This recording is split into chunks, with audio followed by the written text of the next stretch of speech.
ក្នុងលោកនេះមនុស្សគ្រប់គ្នារមែងប្រាថ្នារស់នៅចង់ឲ្យជីវិតមានសេចក្តីសុខរីកចម្រើនលូតលាស់គ្រប់ពេលចូលលោកអ្នកបើកបេះដូងរបស់អ្នកធ្វើចិត្តឲ្យទូលំទូលាយ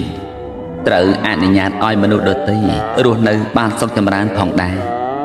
ចិត្តមិនប្រទូខឹងស្អប់មិនព្យាបាទចំពោះអ្នកដទៃធ្វើដូច្នេះ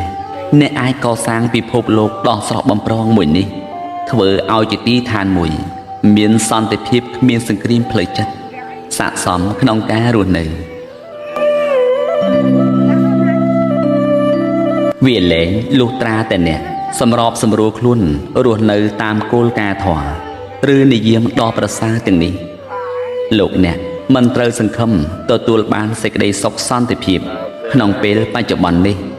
អ្នកក៏មិនអាចគប្បីសង្ឃឹមថានឹងទទួលបានសេចក្តីសុខ